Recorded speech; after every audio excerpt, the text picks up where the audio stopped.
மூச்சு பயிற்சி, தியானம், அக்குபஞ்சர், தெய்வத்தெரப்பி, முத்ராதைக்கு இந்த மாதிரி மருந்தெல்லாம் கொடுக்குறாங்க இல்லைங்களா? அந்த மாதிரி வரைக்கும் நம்ம வந்து பார்த்துட்டு இருக்கோம்.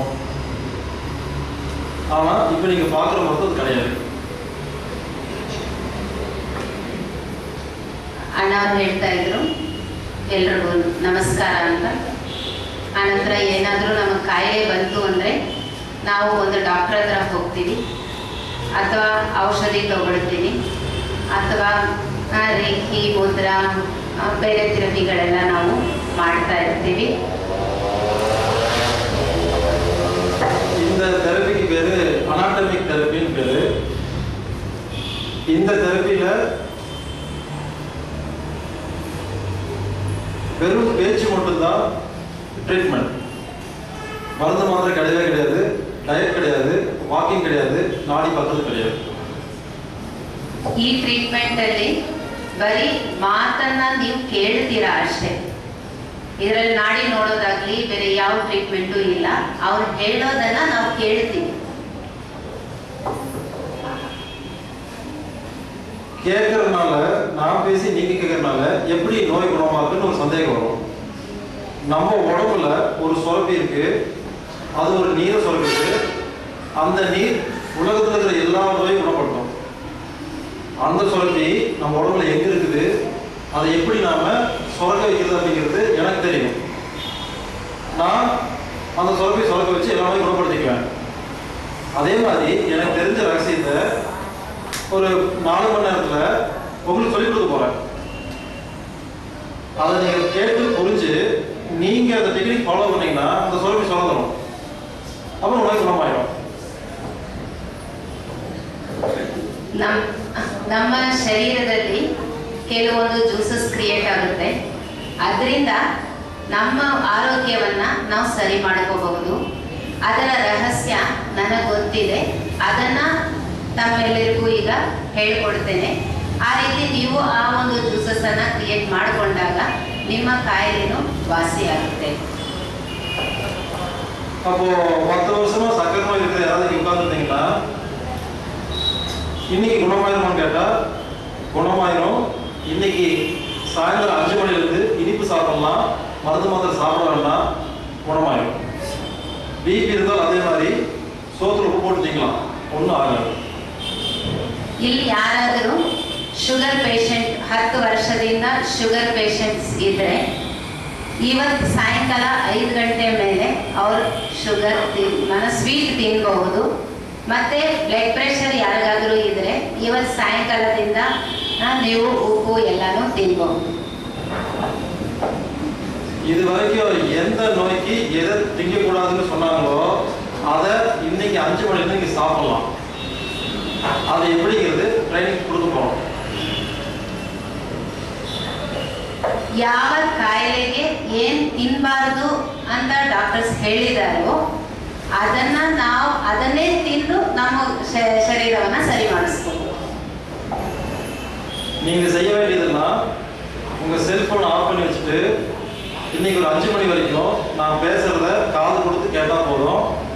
எனக்கு தான் சிரமம், 5 மணி கஷ்டப்பட்டு பேசணும். உங்களுக்கு ஒரு சிரமம் இல்லை, உட்காந்து காது கொடுத்து கேட்க போகிறீங்க. எவ்வளோ சுலபமாக இருக்குன்னு பாருங்க. ನಾವು ಹೇಳ್ತಿದ್ದಾರೆ 5 ಗಂಟೆವರೆಗೂ ನಾನು ಮಾತಾಡಬೇಕು, ನನಗೆ ಕಷ್ಟ. ಆದರೆ ನಿಮಗೆ ಯಾವ ಒಂದು ಕಷ್ಟ ಇಲ್ಲ. ಅದರಿಂದ ಒಂದೇ ಒಂದು ಕೆಲಸ ನೀವು ಮಾಡಬೇಕು. ಏನು ಅಂದರೆ ನಿಮ್ಮ ಹತ್ರ ಸೆಲ್ ಫೋನ್ ಇರುತ್ತಲ್ಲ, ಎಲ್ಲ ಸೆಲ್ ಫೋನು ಸೈಲೆನ್ಸ್ ಮೋಡಲ್ಲಿ ಇಡಿ, ಇಲ್ಲ ಸ್ವಿಚ್ ಆಫ್ ಮಾಡಿಡಿ.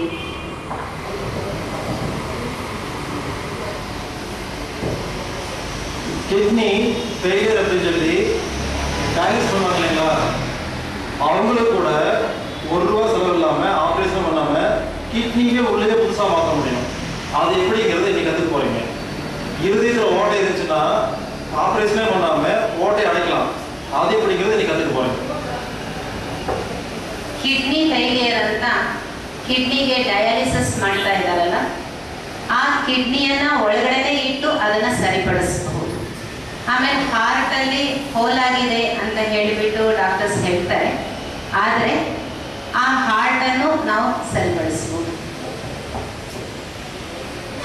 ரொம்ப ஆச்சரியமா இருக்கும். இதை பற்றி மறுபடியும் பேசி டைம் வேஸ்ட் பண்ண விரும்பல. நேரடியாக நான் பேச ஆரம்பிச்சிடுறேன். 5 மணிக்கு முடியும். 5 மணிக்கு அப்புறம் இங்கே வந்த அத்தனை பேருமே டாக்டராக இருக்கீங்க. எந்த நோய் பற்றி பயப்பட மாட்டீங்க. இனி எந்த நோய்க்கு மாத்திரை சாப்பிட ಮಾಟೀಗೆ ಗ್ಯಾರಂಟಿ. 5 ಗಂಟೆವರೆಗೂ ತಾವೆಲ್ಲ ಇಲ್ಲಿ ಕೇಳ್ತೀರಾ. 5 ಗಂಟೆ ನಂತರ ತಾವೆಲ್ಲರೂ ಡಾಕ್ಟರ್ ಆಗ್ಬಿಡ್ತೀರಾ. ಆನಂತರ ಯಾವ ನೋವಿಗೂ ನೀವು ಮಾತ್ರೆ ತಿನ್ನಲ್ಲ. ஒரு நிமிஷம் பிரேயர். அவங்க சைலண்டாக இருந்து உங்கள் குருநாதர் யாருக்கு என்ன விருப்பம் இருக்கோ ஒரு நிமிஷத்துக்கு பிரார்த்தனை பண்ணிக்கோங்க. நான் மொத்தமாக சேர்த்து பிரார்த்தனை பண்ணிக்குவேன். ஒரு நிமிஷம் அமைதியாக இருந்துட்டு நேரடியாக நான் பேச ஆரம்பிச்சிடுவேன். ಕಾದು கொடுத்து கேட்டீங்கன்னா போதும். ಈಗ 1 ನಿಮಿಷ ನಾವೆಲ್ಲರೂ ಬಾಬಾ ನೆನಪಲ್ಲಿ ಕುಳಿತುಕೊಳ್ಳೋಣ. 1 ನಿಮಿಷದ ನಂತರ ಆಮೇಲೆ ನಾನು ಮಾತಾಡ್ತೀನಿ.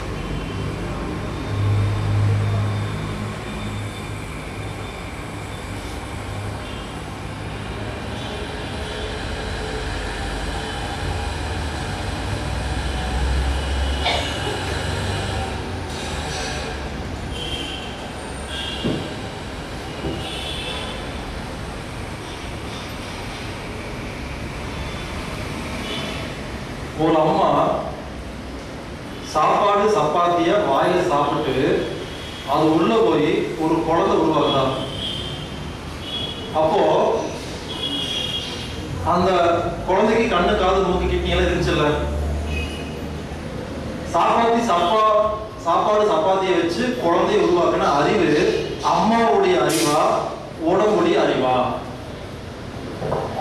ಒಂದಮ್ಮ ಚಪಾತಿ ತಿಂದು ತನ್ನ ಗರ್ಭದಲ್ಲಿ ಒಂದು ಮಗುವನ್ನ ತಯಾರು ಮಾಡ್ತಾಳೆ ಅಂತಂದ್ರೆ ಆ ಮಗುವಲ್ಲಿ ಕಿಡ್ನಿ ಹಾರ್ಟು ಎಲ್ಲಾನು ಸಹ ತಯಾರಾಗುತ್ತಲ್ವಾ?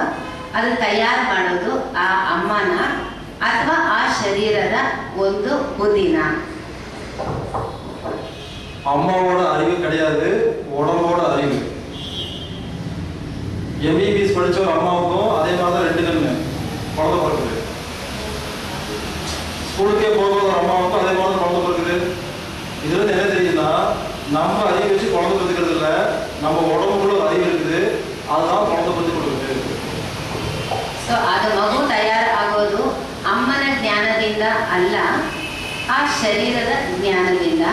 ಒಂದು MBBS ಓದಿದ ಅಮ್ಮನೂ ಒಂದು ಮಗು ಜನ್ಮ ಕೊಡುತ್ತೆ, ಅದೇ ರೀತಿ ಓದೇ ಇರುವಂತಹ ಅಮ್ಮನೂ ಜನ್ಮ ಕೊಡುತ್ತಾರೆ. ಆದರೆ 2 ಮಕ್ಕಳು ಚೆನ್ನಾಗೇ ಇರ್ತಾರೆ.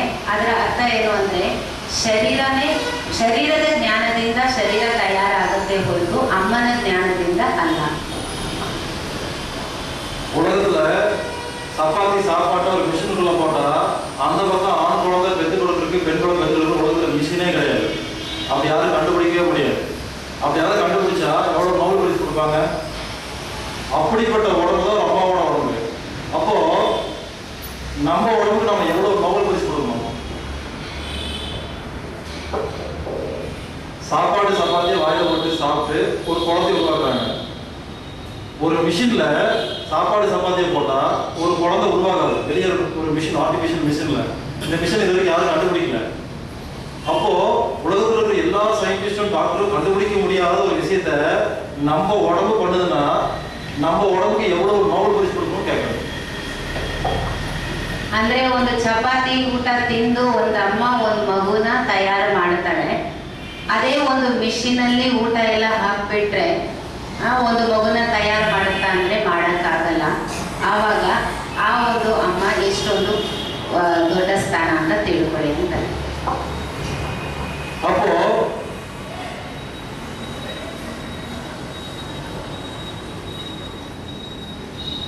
வெறும் உணவை வச்சு குழந்தை உருவாக்குற இந்த உடம்பு, இவ்வளவு புத்திசாலியான உடம்பு, போயும் சக்கரை, பிபி, ஆஸ்மா, தைராய்டு நோயை உண்டு பண்ணிடுமா? இதுக்கெல்லாம் மருந்து தயாரிக்காதா? ಈ ಶರೀರ ಮೀನ್ಸ್ ಈ ಬುದ್ಧಿಗಿರೋ ಮೀನ್ಸ್ ಶರೀರಕ್ಕಿರೋ ನಾಲೆಜ್ ಇಂದ ಈ ಶರೀರ ಎಲ್ಲ ತಯಾರು ಮಾಡುತ್ತೆ. ಆ ಒಂದು ಶರೀರ ನಮ್ಗೆ BP ಶುಗರ್ ಎಲ್ಲ ತರಕ್ ಸಾಧ್ಯನಾ?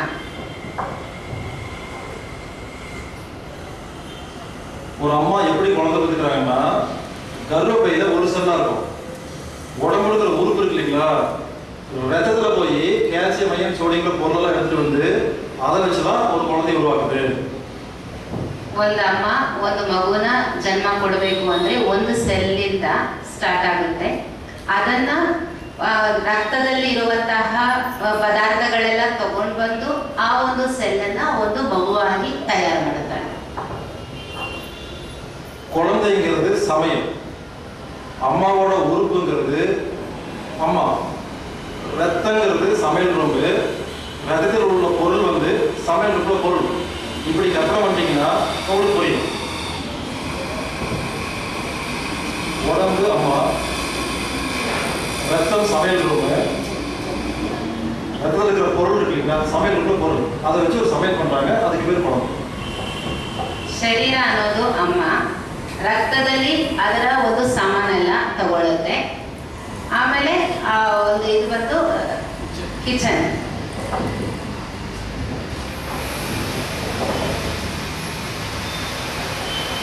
சமையல் ரூம்ல கோதுமை கெட்டு போச்சுன்னா, கெட்டு போன கோதுமை வச்சு ஒரு சப்பாத்தி செஞ்சா சப்பாத்தி கெட்டு போகும் இல்லையா? ಕಿಚನ್ ಅಲ್ಲಿ ಅಡಿಗೆ ಮನೆಯಲ್ಲಿ ಕೆಟ್ಟೋಗಿರೋ ಗೋಧಿ ಹಿಟ್ಟಿದ್ರೆ ಆ ಕೆಟ್ಟೋಗಿರೋ ಗೋಧಿ ಹಿಟ್ಟಲ್ಲಿ ಚಪಾತಿ ಮಾಡಿದ್ರೆ ತಿನ್ನಕ್ಕಾಗತ್ತಾ? கர்ப்ப காலத்துல அம்மாவுடைய ரத்தத்துல கால்சியம் ஒரு பொருள் கெட்டு போச்சுன்னா, அந்த கெட்டு போன கால்சியத்தை வச்சு ஒரு குழந்தைய உருவாக்குனா குழந்தை ஊனமாக தானே பிறக்கும். ಆ ರೀತಿ ಅಮ್ಮ ಗರ್ಭವಾಗಿದ್ದಾಗ ಆ ಅಮ್ಮನ ಶರೀರದಲ್ಲಿ ಕ್ಯಾಲ್ಸಿಯಂ, ಕೆಟ್ಟ ಕ್ಯಾಲ್ಸಿಯಂ ಇತ್ತು ಅಂದ್ರೆ ಆ ಕೆಟ್ಟ ಕ್ಯಾಲ್ಸಿಯಂ ತಗೊಂಡು ಆ ಮಗುನ ತಯಾರು ಆಗಿದ್ದಾಗ ಆ ಮಗು ಚೆನ್ನಾಗಿ ಹುಟ್ಟುತ್ತಾ? ಏನಾದರೂ ಒಂದು ಶರೀರಕ್ಕೆ ಕಾಯಿಲೆಯಿಂದ ತಾನೇ ಹುಟ್ಟುತ್ತೆ. இப்போ சப்பாத்தியை போய் ஸ்கேன் பண்ணி ஆராய்ச்சி பண்ணி இந்த சப்பாத்தியில எப்படி நோய் வச்சுட்டு கண்டுபிடிச்சா சிரிப்பா இருக்குல்ல. கோதுமாவை சரி பண்ணா மட்டும் தான் சப்பாத்தி சரி பண்ண முடியும். அந்த மாதிரி குழந்தையோ கருப்பையோ போய் ஆராய்ச்சி பண்ணி ஸ்கேன் பண்ணி என்ன செஞ்சு என்ன பண்ண போறோம், அந்த கருப்பைக்கு தேவையான பொருள் கெட்டு போனா மட்டும் தான் கெட்டு போனதை புரிஞ்சுக்கணும். ಚಪಾತಿ ಕೆಟ್ಟು ಹೋಯ್ತು ಅನ್ನೋದಲ್ಲ, ಚಪಾತಿ ಹಿಟ್ಟು ಸರಿ ಮಾಡಿದ್ರೆ ಚಪಾತಿ ಚೆನ್ನಾಗಿ ಬರುತ್ತೆ. ಆ ರೀತಿ ಆ ಮಗುದಲ್ಲಿ ಕಾಯಿಲೆ ಇದೆ ಅಂತಂದ್ರೆ ಆ ಕಾಯಿಲೆ ಬರಕ್ ಕಾರಣ ಏನು ಅಂತ ತಿಳ್ಕೊಂಡ್ರೆ ಮಾತ್ರ ಆ ಕಾಯಿಲೆನ ನಾವು ಸರಿಪಡಿಸ್ಬೋದು. ரெண்டாவது காரணம், சமையல் ரூம்ல உப்பு இல்லை.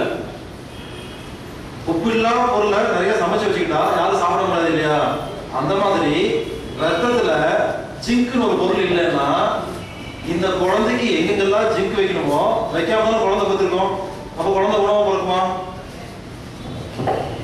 ಅಡಿಗೆ ಮನೆಯಲ್ಲಿ ಉಪ್ಪಿಲ್ಲ ಅಂದ್ರೆ ಉಪ್ಪು ಇಲ್ದಿರ ಅಡಿಗೆ ಮಾಡಿದ್ರೆ ತಿನ್ನಕ್ಕಾಗತ್ತಾ? ಆ ರೀತಿ ಆ ಮಗುಗೆ ಜಿಂಕ್ ಬೇಕು. ಜಿಂಕ್ ಅನ್ನೋ ಪದಾರ್ಥ ಬೇಕು. ಯಾವ ಸ್ಥಾನದಲ್ಲೆಲ್ಲ ಜಿಂಕ್ ಇಡಬೇಕು ಆ ಸ್ಥಾನದಲ್ಲೆಲ್ಲ ಜಿಂಕ್ ಹಿಡ್ದಿರ ಹೋದಾಗ ಶರೀರದಲ್ಲಿ ಇಲ್ಲ, ಅಮ್ಮನ ಶರೀರದಲ್ಲಿ ಇಲ್ದಿರ ಇರೋದ್ರಿಂದ ಇಡಕ್ಕಾಗ್ತಾ ಇಲ್ಲ. ಆವಾಗ ಆ ಮಗು ನೋಯಿ ಇರೋ ಮಗು ತಾನೇ ಹುಟ್ಟುತ್ತೆ. இதுல இருந்து என்ன புரியுதுன்னா, கர்ப்ப காலத்துல ஒரு அம்மாவுடைய ரத்தத்துல ஒரு பொருள் கெட்டு போச்சுன்னா குழந்தை உணவா பிறக்கும், சிசேரியன் நடக்கும். ஒரு பொருள் இல்லைன்னா குழந்தை உணவா பிறக்கும்.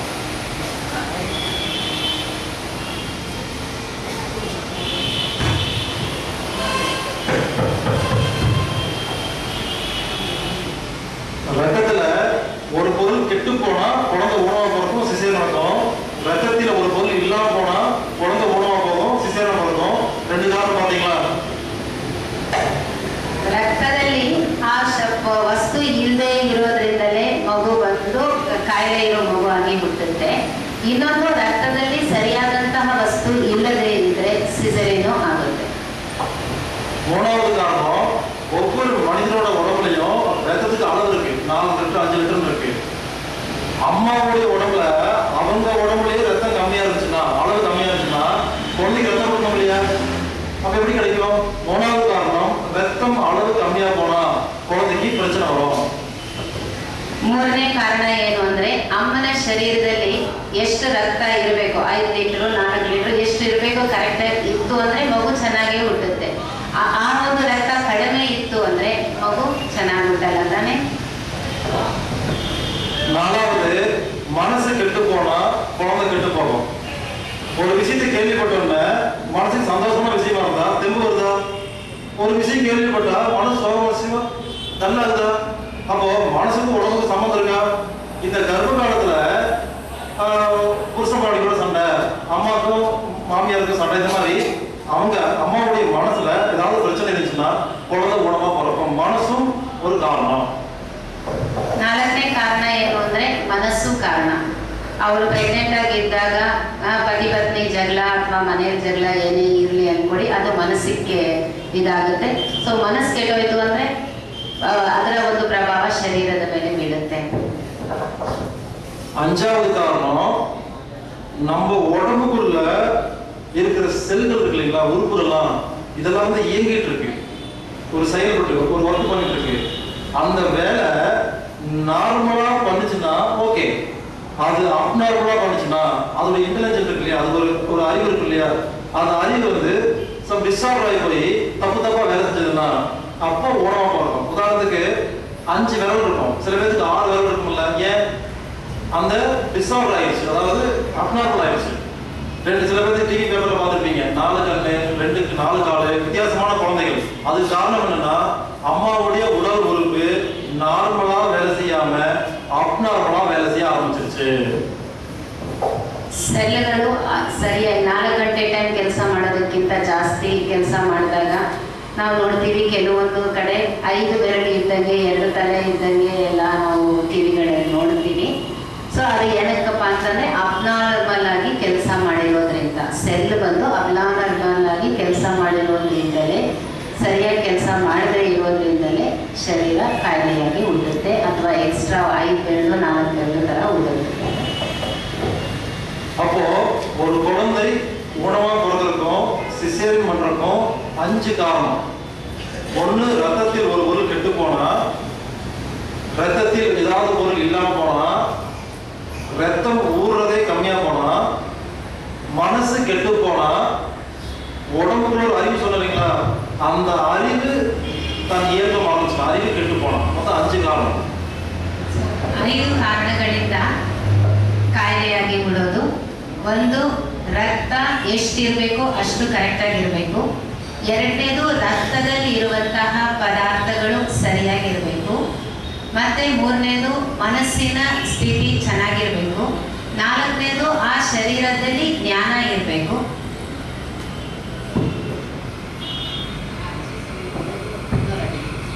உடம்புல இருக்கிற உறுப்புகளோட அறிவு ಆಯ್ತು. ஒன்று, ரத்தத்தில் உள்ள பொருள் தரம் குறைஞ்சா, ಕ್ವಾಲಿಟಿ ಕಡಿಮೆ ಆದಾಗ.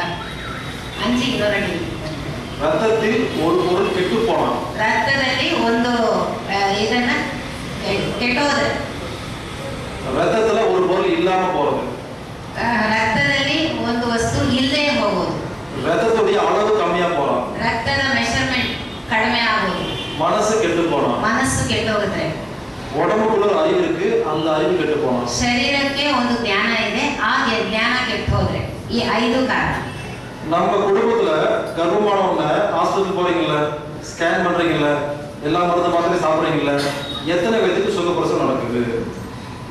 ಕೇಳ್ತಾರೆ, ಈ ಕಾಲದಲ್ಲಿ ಪ್ರೆಗ್ನೆಂಟ್ ಆಗಿದ್ದಾಗ ಸ್ಕ್ಯಾನ್ ಮಾಡ್ತಾರೆ, ಡಾಕ್ಟರ್ ಹತ್ರ ಹೋಗ್ತಾರೆ, ಔಷಧಿನೂ ತಗೊಳ್ತಾರೆ, ಆದ್ರೆ ಎಷ್ಟು ಜನಕ್ಕೆ ನಾರ್ಮಲ್ ಡೆಲಿವರಿ ಆಗಿದೆ ಅಂತ ಕೇಳ್ತಾರೆ. இந்த 5 விஷயம் தெரியாத எந்த ஒரு டாக்டராலையும் எந்த ஒரு அம்மானாலையும் சுகப்பிரசவம் கொடுக்க முடியாது. ಈ 5 ವಿಷಯ ಗೊತ್ತಿಲ್ಲದೆ ನಾರ್ಮಲ್ ಡೆಲಿವರಿ ಆಗಲ್ಲ. ಯಾವ ಡಾಕ್ಟರ್ಗೂ ಗೊತ್ತಿಲ್ಲದೆ ಅದಕ್ಕೆ ಸರಿಯಾಗಿ ಔಷಧಿ ಕೊಡಕ್ಕಾಗಲ್ಲ.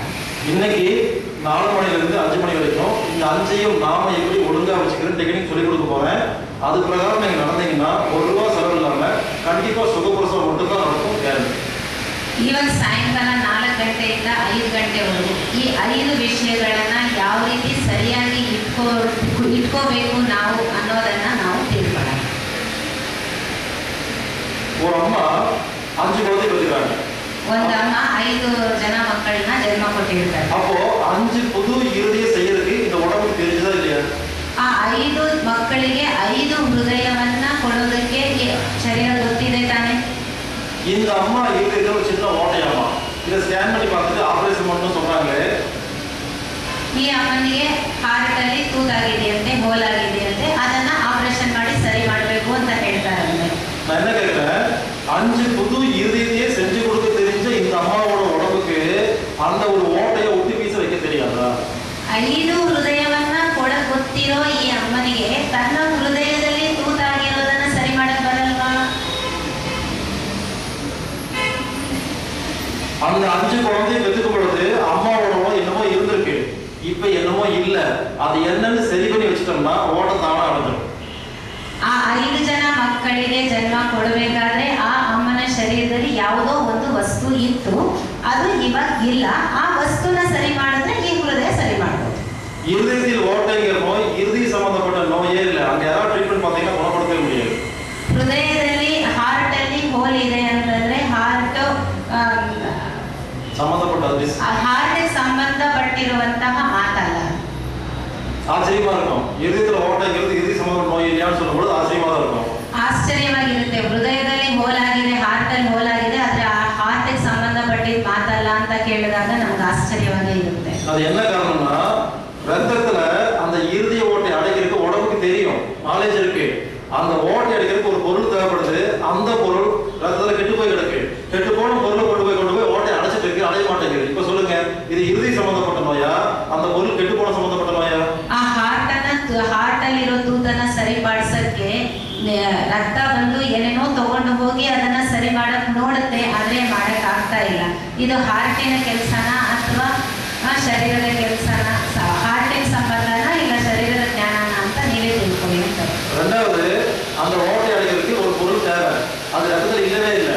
உடம்பு என்ன பண்ணுது, அந்த பொருள் என்னைக்காவது ஒரு டம் எடுத்து ஓட்டைகள் இயங்கிட்டு இருக்கு. இப்ப சொல்லுங்க, இது இருதய சம்பந்தப்பட்ட நோயா இல்ல அந்த பொருள் இல்லை சம்பந்தப்பட்ட நோயா? ಹಾರ್ಟ್ ಅಲ್ಲಿ ಹೋಲ್ ಆಗಿದೆ, ಆದ್ರೆ ರಕ್ತ ನೋಡ್ತಾನೆ ಇರುತ್ತೆ. ಯಾವಾಗ ನನಗೆ ಆ ವಸ್ತು ಸಿಗುತ್ತೆ, ನಾನು ಯಾವಾಗ ಅದನ್ನ ಸರಿಪಡಿಸ್ಬೇಕು ಅಂತ. ಆವಾಗ ಇದು ಹಾರ್ಟಿನ ಸಂಬಂಧದ ಮಾತಾ ಇಲ್ಲ ಶರೀರದ ಸಂಬಂಧದ ಮಾತಾ, ರಕ್ತದ ಸಂಬಂಧದ ಮಾತಾ? அதே மாதிரி நம்ம உடம்புல ரத்தத்துக்கு அளவு இருக்கு. அந்த அளவு எப்ப கம்மியாகுதோ நம்ம உறுப்புகளை சரி பண்ற வேலை செய்யாது. ಆ ರಕ್ತದಲ್ಲಿ ಮೆಷರ್ಮೆಂಟ್ ಸರಿ ಇರಬೇಕು. ಅದು ಸರಿ ಇಲ್ಲ ಅಂತಂದ್ರೆ ಅದನ್ನ ಆರ್ಗನ್ಸ್ ಅನ್ನ ಸರಿ ಮಾಡಕ್ ಆಗಲ್ಲ. நாலாவது, மனசு கெட்டு போனா நோய் குணப்படுத்த முடியாது.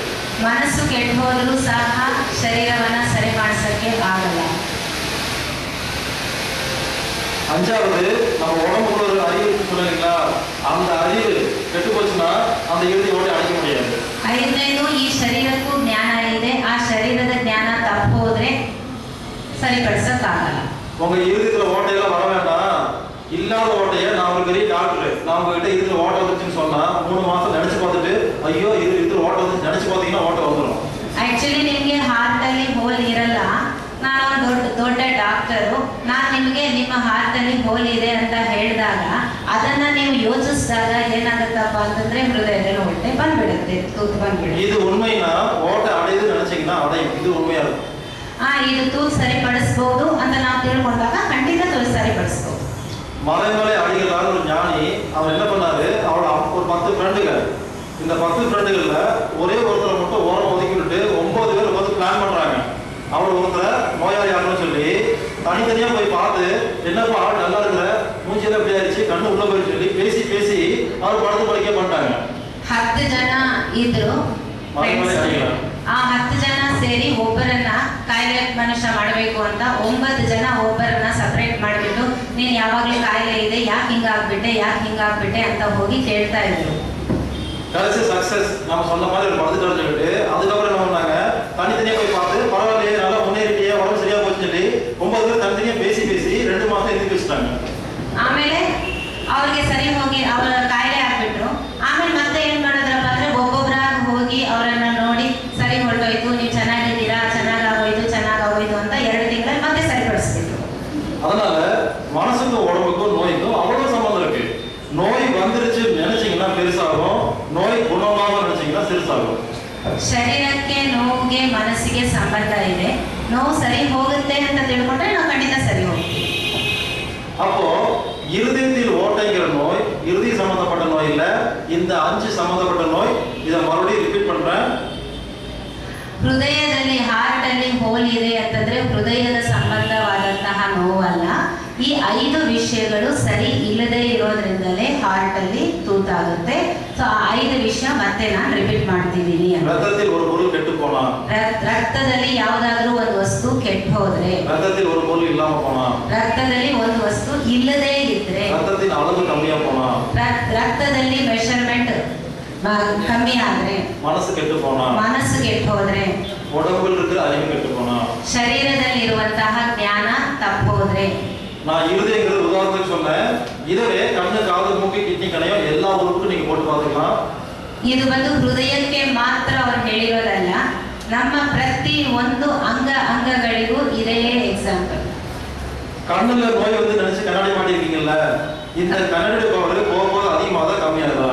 ಇವಾಗ ಕಣ್ಣು ಸರಿಯಾಗಿ ಕಾಣಿಸ್ತಾ ಇಲ್ಲ ಅಂತ ಹೇಳ್ಬಿಟ್ಟು ನಾವು ಕನ್ನಡಿ ಹಾಕ್ತೀವಿ, ಸ್ಪೆಕ್ಸ್ ಹಾಕೊಳ್ತೀವಿ.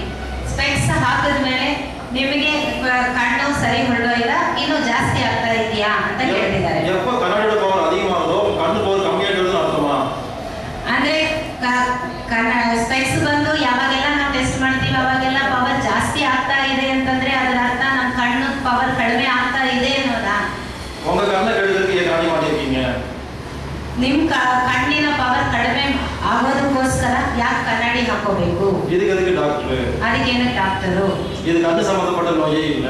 ಇದು ಕಣ್ಣಿಗೆ ಸಂಬಂಧಪಟ್ಟಿರುವಂತಹ ನೋವು. ಕಣ್ಣನ್ನು ಗುಣಪಡಿಸುವ ಒಂದು பொருள் ಕೆಟ್ಟು போச்சு. ಕಣ್ಣನ್ನ ಸರಿಪಡಿಸುವಂತಹ ಒಂದು ವಸ್ತು ಕೆಟ್ಟೋಯ್ತು.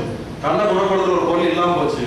ಕಣ್ಣನ್ನ ಸರಿ ಮಾಡಿಸುವಂತಹ ರಕ್ತದಲ್ಲಿರುವಂತಹ ಒಂದು ರಕ್ತ ಕಡಿಮೆ ಆಗೋಯ್ತು. ಕಣ್ಣು ಕೆಟ್ಟು போச்சு, ನಮ್ಮ ಮನಸ್ಸು ಕೆಟ್ಟು போச்சு. ಕಣ್ಣು ಕೆಟ್ಟೋಯ್ತು ಅಂದ್ರೆ ಮನಸ್ಸು ಕೆಟ್ಟೋಯ್ತು. உங்க உடம்புல அறிவு ಕೆಟ್ಟು போச்சு. ಶರೀರದಲ್ಲಿ ಜ್ಞಾನನು ಇದು ಸರಿ பண்ணாத வரைக்கும் உங்க கண்ணை குணப்படுத்த முடியாது. ಈ 5 ವಿಷಯವನ್ನ ಸರಿ ಮಾಡಿಲ್ಲ ಅಂದ್ರೆ ಕಣ್ಣು ಸರಿ ಮಾಡಕ್ಕಾಗಲ್ಲ. ಎಲ್ಲಾ ಕಣ್ಣು ಡಾಕ್ಟರ್ ನಾನೇ ಮಾಡಿರ್ಪಾங்களா? ಎಲ್ಲಾ ಕಣ್ಣು ಡಾಕ್ಟರು ಕನ್ನಡಿ ಸ್ಪೆಕ್ಸ್ ಹಾಕೊಂಡಿದಾರಾ? ತನ್ನ ಕಣ್ಣಗೆ ಗುಣಪಡಿಸಿದ್ರೆ ಡಾಕ್ಟರ್ நீங்க எதுக்கு போனீங்க? ಅವರೇ ಸ್ಪೆಕ್ಸ್ ಹಾಕೊಂಡಿದ್ದಾಗ ನಮ್ಮ ಕಣ್ಣು ಹೆಂಗ್ ಸರಿ ಮಾಡ್ತಾರೆ? அவர் வர சொல்லுங்க, அஞ்சே சரி பண்ணிட்டு அவர் கண்ணை குணப்படுத்திடலாம். ಆ ಡಾಕ್ಟರನ್ನ ಕರೀರಿ, ಈ 5 ಮಾತುಗಳನ್ನ ಸರಿ ಮಾಡಿದ್ರೆ ಅವ್ರ ಕಣ್ಣು ಸರಿ ಹೋಗುತ್ತೆ, ನಮ್ಮ ಕಣ್ಣು ಸರಿ ಹೋಗುತ್ತೆ. கிட்னி ஃபெயிலியர் சொல்றாங்க இல்லைங்களா, அது கிட்னி சம்பந்தப்பட்ட நோயே கிடையாது. ಕಿಡ್ನಿ ಸರಿ ಇಲ್ಲ ಅಂತ ಹೇಳ್ತಾರಲ್ಲ, ಕಿಡ್ನಿ ನೋವು ಅಲ್ಲವೇ ಅಲ್ಲ ಅದು. கிட்னி டயாலிசிஸ் பண்ணா போக கிட்னி இன்னும் நல்லா கெட்டு போகுதா இல்ல குணமாகுதா? ಕಿಡ್ನಿ ಡಯಾಲಿಸಿಸ್ ಮಾಡಿದಾಗ ಯಾವುದು ಸರಿ ಹೋಗುತ್ತಾ ಇನ್ನೂ ಕೆಟ್ಟೋಗ್ತಾ ಹೋಗುದಾ? இப்போ புரிஞ்சுக்கங்க, கிட்னி ஃபெயிலியர் வந்து கிட்னி சம்பந்தப்பட்ட நோய் இல்ல. இதுக்கு 5 காரணம் தான் சொல்லுவேன். இனிமேல் யாரு எந்த உறுப்புல எந்த நோய் சொன்னாலும் நான் 5 தான் சொல்லுவேன். ಅಂದ್ರೆ ಕಿಡ್ನಿ ಫೇಲಿಯರ್ ಅಂತಂದ್ರೆ ಕಿಡ್ನಿದು ಪ್ರಾಬ್ಲಮ್ ಅಲ್ಲ, ಈ 5 ಮಾತುಗಳೇ ಕಾರಣ. அதனால ஒரு விஷயத்தை புரிஞ்சுக்கங்க, உறுப்புகள்ல நோய் கிடையாது, இந்த 5 தான் காரணம். ரத்தத்தில் தான் நோய். ಅಂಗಗಳಲ್ಲಿ ಪ್ರಾಬ್ಲಮ್ ಅಲ್ಲ, ಈ 5 ಮಾತುಗಳಲ್ಲಿ ಪ್ರಾಬ್ಲಮ್ ಇರೋದು.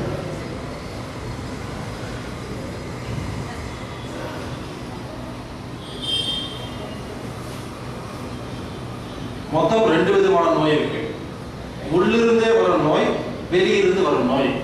ನೋವು 2 ಪ್ರಕಾರವಾಗಿದೆ. ಒಂದು ಒಳಗಡೆಯಿಂದ ಬರುತ್ತೆ, ಇನ್ನೊಂದು ಹೊರಗಡೆಯಿಂದ ಬರುತ್ತೆ. கிட்ட பார்வை, தூர பார்வை, கண்ணு சொல்றாங்க இல்லைங்களா, அது உள்ளிருந்தே வர நோய். ಹತ್ತಿರದ ದೃಷ್ಟಿ, ದೂರದ ದೃಷ್ಟಿ ಅಂತಾರಲ್ಲ, ಅದು ನಮ್ಮ ಒಳಗಡೆಯಿಂದ ಬಂದಿರುವಂತಹ ನೋವು. கண்ணுல யாராவது கத்தி எடுத்து குத்துனா வெளியிருந்து வர நோய். ಕಣ್ಣಿಗೆ ಯಾರಾದರೂ ಕತ್ತಿ ತಗೊಂಡು ಚುಚ್ಚಿದಾಗ ಅದು ಹೊರಗಡೆಯಿಂದ ಬಂದಿರುವಂತಹ ನೋವು. கண்ணியில கத்தி எடுத்து குத்துனா மட்டும் தான் கண்ணாடி போய் பார்க்கணும். ಯಾರಾದರೂ ಕಣ್ಣಲ್ಲಿ ಕತ್ತಿ ತಗೊಂಡು ಚುಚ್ಚಿದಾಗ ಡಾಕ್ಟರ್ ಹೋಗಿ ನೋಡಬಹುದು. கிட்னி ஃபெயிலியர் உள்ளிருந்து வர நோய். ಕಿಡ್ನಿ ಫೇಲಿಯರ್ ಅನ್ನೋದು ನಮ್ಮ ಒಳಗಡೆ ಇರೋ ನೋವು. இதுக்கு நீங்க கிட்னி டாக்டர் பார்க்க வேண்டாம். ಇದು ಕಿಡ್ನಿ ಡಾಕ್ಟರ್ ಹೋಗುವಂತ ಅವಶ್ಯಕತೆ ಇಲ್ಲ. ಇದು 5 ಸರಿ ಮಾಡಿದ್ರೆ ಸರಿಪಡಿಸಬಹುದು. கிட்னி யாராவது துப்பாக்கி எடுத்து சுட்டா மட்டும் தான் கிட்னி டாக்டர் பார்க்கணும். ಕಿಡ್ನಿಯನ್ನ ಯಾರಾದರೂ ಶೂಟ್ ಮಾಡಿ ರಿಪೇರ್ ಮಾಡಿದಾಗ ನೀವು ಡಾಕ್ಟರ್ ಹತ್ರ ಹೋಗಬಹುದು. மூட்டு வலிங்கிறது மூட்டு சம்பந்தப்பட்ட நோயே இல்ல. ಮುಟ್ಟಿ ನೋವು ಅನ್ನೋದು ಕಾಲಿಗೆ ಬಂದಿರೋ ನೋವು ಅಲ್ಲ, அது ரத்தம் சம்பந்தப்பட்ட நோய். ಅದು ರಕ್ತಕ್ಕೂ ಅದಕ್ಕೂ ಸಂಬಂಧ ಇದೆ. இது மூட்டு டாக்டர் போக வேண்டாம். ಅದಕ್ಕೆ ಕಾಲು ನೋವು ಡಾಕ್ಟರ್ ಹತ್ರ ಹೋಗೋ ಅವಶ್ಯಕತೆ ಇಲ್ಲ. மூட்டுல யாராவது சுத்தி எடுத்து ஓங்கி உடைச்சாங்கன்னா அப்ப நீங்க மூட்டு டாக்டர் போய் பாத்துக்கங்க. மூட்டுல ஒரு இரும்பு எடுத்து உடைச்சாங்கன்னா, ಈ ಕಾಲಿಗೆ ಯಾರಾದರೂ ಮುಟ್ಟಿಗೆ ಯಾರಾದರೂ ಸುತ್ತಿ ತಗೊಂಡು ಹೊಡೆದಾಗ ಡಾಕ್ಟರ್ ಹೋಗ್ಬೋದು. புரிஞ்சுக்கங்க, வெளியிருந்து வர நோய் ஒன்று இருக்கு, உள்ளிருந்து வர நோய் இருக்கு. நான் சொல்றது உள்ளிருந்து வர நோய்களை இந்த 5 சரி பண்றது மூலமா சரி பண்ணிக்கலாம். ಒಳಗಡೆಯಿಂದ ಬರುವ ನೋವು, ಹೊರಗಡೆಯಿಂದ ಬರುವಂತ ನೋವು. ಒಳಗಡೆಯಿಂದ ಬರುವಂತ ನೋವಿಗೆ ಈ 5 ಮಾತನ್ನ ಸರಿಪಡಿಸಿದ್ರೆ ಸರಿ ಮಾಡಬಹುದು. 95% நோய்கள் உள்ளிருந்து வர நோயா மட்டும்தான் இருக்கும். ನೋವುಗಳಲ್ಲಿ, ಕಾಯಿಲೆಗಳಲ್ಲಿ 95% ಒಳಗಡೆಯಿಂದ ಬರುವಂತಹ ಕಾಯಿಲೆಗಳೇ. ಕಿಡ್ನಿಯ ಕಲ್ಲಲ್ಲಿ ಯಾರಾದ್ರೂ ಕಲ್ಲಲ್ಲಿ ಉள்ள போட்டாங்களா ಅದು உள்ளிருந்தே வந்துச்சா? ಕಿಡ್ನಿಯಲ್ಲಿ ಯಾರಾದ್ರೂ ಕಲ್ಲು ಎತ್ತಿ ಕಿಡ್ನಿ ಒಳಗಡೆ ಹಾಕುತ್ತಾ ಅಲ್ಲ ಹಂಗೆ ಬಂತ ಕಿಡ್ನಿಯಲ್ಲಿ? ಅದನ್ನ ಮಾತಿಗೆ ಗುಣಪಡ್ತಿಲ್ಲ. ಆ ಕಿಡ್ನಿಯಲ್ಲಿರೋ ಸ್ಟೋನ್ ತೆಗಿಬೇಕು ಅಂದ್ರೆ ಈ 5 ಮಾತನ್ನ ಗರ್ಭಪೈಯಲ್ಲಿ ಕಟ್ಟಿ ಯಾರಾದ್ರೂ ಉಳಿದಿಗೆ போட்டீங்களா ಅದಲ್ಲ வந்துச்சா? ಗರ್ಭಪೈ ಯೂಟ್ರಸ್ ಅಲ್ಲಿ ಕಲ್ಲಿದೆ ಅಂತಾರಲ್ಲ, ಅದು ಯಾರಾದ್ರೂ ತಗೊಂಡು ಬಂದು ಹಾಕಿದ್ರ? ತಾನೇ ಬಂದಿರೋದಲ್ವಾ? அதனால இந்த சிகிச்சை மூலமா உள்ளிருக்கிற நோய்களை குணப்படுத்த முடியும். வெளியிருக்கிற நோய்களுக்கு நீங்க எமர்ஜென்சிக்கு நீங்க டாக்டர் போய் பார்த்துக்கலாம். ಈ ಒಂದು ಚಿಕಿತ್ಸೆಯಲ್ಲಿ ಒಳಗಡೆ ಬರುವಂತಹ ನೋವುಗಳಿಗೆಲ್ಲ ಈ ಚಿಕಿತ್ಸೆಯಿಂದ ನೀವು ಸರಿಪಡಿಸ್ಕೋಬಹುದು. ಹೊರಗಡೆಯಿಂದ ಬರುವಂತಹ ನೋವುಗಳಿಗೆ ನೀವು ಡಾಕ್ಟರ್ನ ಕನ್ಸಲ್ಟ್ ಮಾಡಿ ಆ ಟೈಮಲ್ಲಿ ನೀವು ಸರಿಪಡಿಸ್ಕೋಬಹುದು. 500 பேர் ஒண்ணா சேர்ந்து நின்னா ஒரு பூ மாதிரி தெரியும் இல்லையா? இந்த ஒலிம்பிக் போட்டில எல்லாம் பார்த்துருப்பீங்க. ಒಲಿಂಪಿಕ್ ಗೇಮ್ ಅಲ್ಲಿ 500 ಜನ ಒಟ್ಟಿಗೆ ನಿಂತ್ಕೊಂಡಾಗ ಒಂದು ಹೂ ತರ ಕಾಣುತ್ತಲ್ವಾ? அது பூவா 500 மனுஷங்களா? ಅದು ಹೂನ ಅಥವಾ 500 ಜನಗಳ? நீங்க பூன்னு சொல்லுவீங்க, நான் 500 மனுஷங்கன்னு சொல்லுவேன். ನೀವು ಹೂ ಅಂತ ಹೇಳ್ಬಹುದು, ನಾನು 500 ಜನ ಅಂತ ಹೇಳ್ತೀನಿ. அதே மாதிரி யாராவது முடியை பார்த்து முடின்னு சொன்னீங்கன்னா நான் பல்லச்சக்கணக்கு செல்லுமே நீங்க முடிவீங்க. ಹಾಗೆ ಕೂದಲನ್ನ ನೋಡಿ ನೀವು ಕೂದಲು ಅಂತ ಹೇಳ್ಬಹುದು, ನಾನು ಕೋಟಿಗಟ್ಟಲೆ ಸೇರಿರುವಂತ ಒಂದು ಸೆಲ್ಸ್ ಅಂತ ಹೇಳ್ತೀನಿ. ಯಾರಾவது ಮೂக்குன்னு சொல்லுவீங்க, நான் மூக்கு இல்ல செல்லுன்னு சொல்லுவேன். ಹೇಳ್ತಾರೆ, ನಾನು ಮೂಕನ್ನ ನೋಡ್ಬಿಟ್ಟು ಇದು ಮೂಕು ಅಂತ ಹೇಳಿದಾಗ ನೀವು ಮೂಕು ಅಂತ ಹೇಳ್ಬಹುದು, ನಾನು ಅದನ್ನ செல்லு ಅಂತ ಹೇಳ್ತೀನಿ. மனித உடம்புங்கிறது பல கோடிக்கணக்கான செல்கள் ஒண்ணா சேர்ந்து நின்னா அதான் மனுஷன். ಮನುಷ್ಯ ಅಂದ್ರೆ ಕೋಟಿಗಟ್ಟಲೆ ಸೆಲ್ಗಳು ಸೇರಿರುವಂತ ಮನುಷ್ಯ. இங்க கருப்பா ஒண்ணு சேர்ந்து நிக்குது முடின்னு சொல்றீங்க. ತಲೆ ಮೇಲೆ ಕಪ್ಪುಗೆ ಕೂದಲು ಇರೋದು, ಅದಕ್ಕೆ ಕೂದಲು ಅಂತ ನಾವು ಹೇಳ್ತೀವಿ. இங்க வேற மாதிரி நிக்குது மூக்குன்னு சொல்றீங்க, அவ்வளவுதான் வித்தியாசம். ಇದು ಮೂಗು ಅಂತ ನಾವು ಹೇಳ್ತೀವಿ. உடம்புல எந்த இடத்துல மைக்ரோஸ்கோப் வச்சு பார்த்தாலும் செல்லு தான் தெரியும். ಮೈಕ್ರೋಸ್ಕೋಪ್ ಇಟ್ಟು ನಾವು ನೋಡಿದಾಗ ಎಲ್ಲ ಸೆಲ್ಗಳೇ ಕಾಣುತ್ತೆ.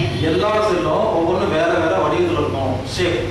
ಎಲ್ಲ ಸೆಲ್ಗಳು ಬೇರೆ ಬೇರೆ ಶೇಪ್ಗಳಲ್ಲಿ ಇರುತ್ತೆ. எல்லா செல்லும் வேற வேற கலர்ல இருக்கும். கண்ணுக்குள்ள பாருங்க, கருப்பு வெள்ளை இருக்கா? ಕಲರು ಬೇರೆ ಬೇರೆ ಇರುತ್ತೆ. ಕಣ್ಣಲ್ಲಿರೋದು ನೋಡಿ ಕಪ್ಪಗಿದೆ ಅಲ್ವಾ? வேற வேற வேலையை செய்யும். கண்ணு பார்க்கறதுக்கு பார்க்குது, காது கேட்கறதுக்கு பார்க்குது. ಕಣ್ಣು ನೋಡೋ ಕೆಲಸ ಮಾಡುತ್ತೆ, ಬಾಯಿ ಮಾತಾಡೋ ಕೆಲಸ ಮಾಡುತ್ತೆ. வேற வேற ஊர் இருக்கா, இன்னொரு இருக்கா, அங்கே இருக்கா? ಬೇರೆ ಬೇರೆ ರೂಟ್ಸ್ ಯಾವುದೂ ಇಲ್ವಲ್ಲ. நம்ம உடம்புல இருக்கிற எல்லா செல்லும் வேற வேற வடிவத்துல இருக்கும், வேற வேற நிறத்துல இருக்கும், வேற வேற வேலையை செய்யும், வேற வேற ஊர் இருக்கும். ஆனா எல்லா செல்லுடைய டிசைன் கட்டமைப்பு ஒண்ணுதான். ಅಂದ್ರೆ ಎಲ್ಲಾ ಸೆಲ್ಗಳು ಬೇರೆ ಬೇರೆ ಡಿಸೈನ್ ಅಲ್ಲಿ, ಬೇರೆ ಬೇರೆ ಕಲರ್ ಅಲ್ಲಿ, ಬೇರೆ ಬೇರೆ ಕೆಲಸ ಎಲ್ಲ ಮಾಡುತ್ತೆ. ಆದ್ರೆ ಎಲ್ಲಾ ಸೆಲ್ಗಳು, எல்லா செல்லுடைய கட்ட டிசைன் ஒண்ணுதான், ஒரே மாதிரி தான் கட்டமைப்பு. ಎಲ್ಲಾ ಸೆಲ್ಲು ಒಂದೇ ತರ ಇದೆ. இங்க இத்தனை பேர் உட்கார்ந்துருக்கீங்க, ஒருத்தர் குண்டா இருக்கீங்க, ஒல்லியா இருக்கீங்க, கருப்பா இருக்கீங்க, சிவப்பா இருக்கீங்க, ஒருத்தர் பெங்களூரு, ஒருத்தர் கிருஷ்ணகிரி, ஒருத்தர் பேங்க் மேனேஜர், செக்யூரிட்டி. ஆனா இங்க உட்கார்ந்துருக்கிற அத்தனை பேர் கண்ணு ஒரே மாதிரி வேலை செய்யுது. ಅಂದ್ರೆ ಇಲ್ಲಿ ಇಷ್ಟೊಂದು ಜನ ನಾವು ಕೂತ್ಕೊಂಡಿದ್ದೀವಿ. ಹೇಳ್ತಾರೆ ಕೆಲವರು ಬ್ಯಾಂಗ್ಳೂರು, ಕೆಲವರು ಕೃಷ್ಣಗಿರಿ, ಕೆಲವರು ಬೇರೆ ಕಡೆಯಿಂದ ಬಂದಿರ್ಬೋದು. ಆ ರೀತಿ ಬೇರೆ ಬೇರೆ வேற வேற ஊரு, வேற வேற தொழில், வேற வேற இது. ஆனா எல்லாத்துடைய கட்டமைப்பு ஒன்று, டிசைன்.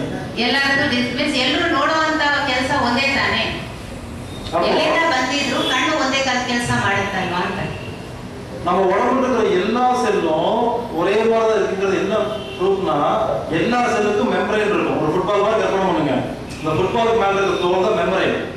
ಎಲ್ಲಾ ಸೆಲ್ಗಳಿಗೂ ಮೆಮೊರೈನ್ ಇರುತ್ತೆ. ಫುಟ್ಬಾಲ್ ಮೇಲೆ ಇರೋ ಇದು ಸ್ಕಿನ್ ಇರುತ್ತಲ್ಲ, ಆ ರೀತಿ ಇರುತ್ತೆ. எல்லா செல்லுக்கும் சைட்டோபிளாசம், புரோட்டோபிளாசம் இருக்கும்.